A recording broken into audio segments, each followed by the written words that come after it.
Welcome to Introduction to iOS Application Development at Sandy Spring Friend School.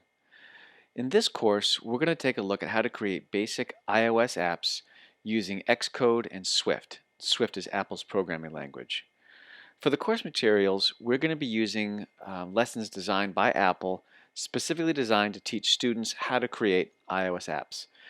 These course materials can be found at this URL, or they will be found on our course website. The lessons are broken down into a series of levels, and each level designed to teach something different about creating applications. The first level, level 1, is to give you an idea of how to use Xcode, the different parts of Xcode, and how to modify and run a basic app. The second part of level 1 provides an introduction to Swift, and Swift is Apple's programming language. If you've had any experience with Python, you'll notice a lot of similarities. Each subsequent lesson will teach you something new and different about creating iOS applications. Let's go ahead and look at the first project in level 1, which is something called WordCollage.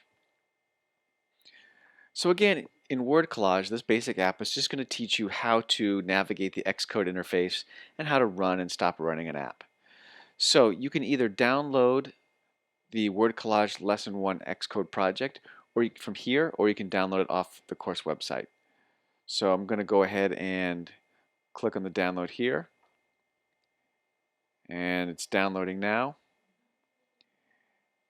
And it should be in my downloads folder, and there it is.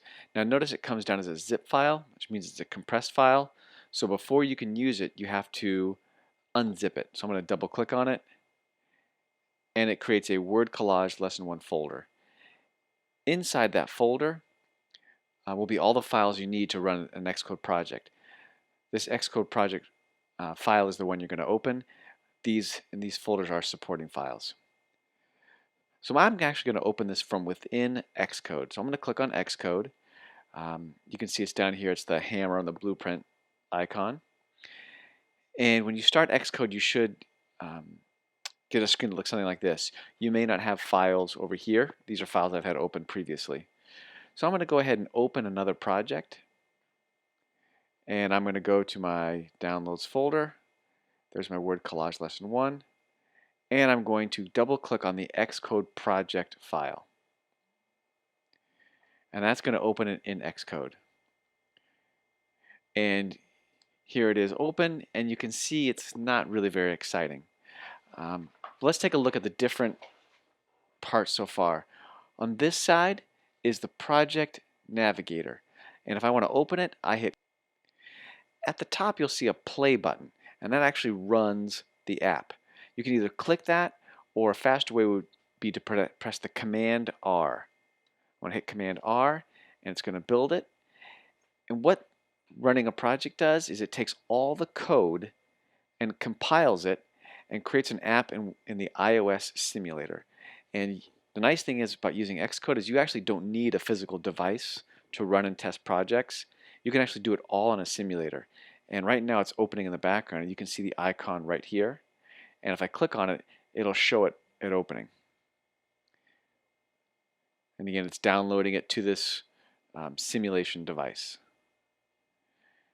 And there it is. That is the WordCollage app. You can see when I'm in the simulator, I have a number of different menu items here. One that's particularly useful is the scale. If I show this at 100%, which is full scale, it's pretty big, and it's hard to see the whole thing on my computer screen. So I can scale it down to a smaller size, and I'll use 33%. If I want to rotate it, I can use the Command key and click an arrow, and it rotates the app. And if I keep hitting rotate, so I can see what that app will look like rotated, and that's back to its original. And again, that's the Command and then the arrow key. I did the right arrow. If I want to get back to Xcode, because again, right now I'm in the simulator, I'm going to hit the Command Tab, and Command Tab switches between windows. And then finally, one more shortcut key. If I hit Command period, it stops the app from being running. Notice up here, I can choose to run the app on different devices. I can pick the latest iOS devices to try.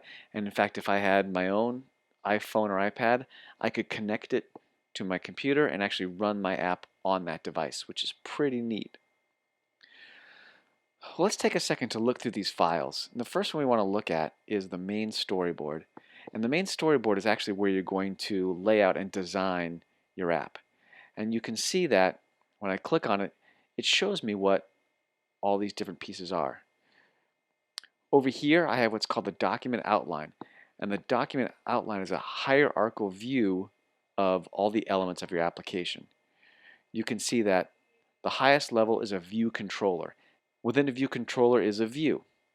And you can see a view is everything within the view controller. And then within a view, I have individual elements. And each one of these happens to be called a label. And again, a label is just a piece of text. Where you would find these labels is over here in the object library. And the object library contains things from view controllers to buttons to labels to text fields and so on and so on. So any kind of user interface item can probably be found here in the object library. Well, let's go ahead and change one of these labels. Let's say I'll become a great developer, an iOS developer. Okay, so again, all I had to do is I had to double click on that. I can then edit a label.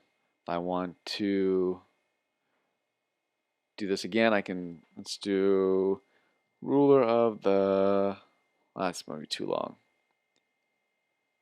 Run for vice president. Let's say I don't have that big of aspirations. Okay?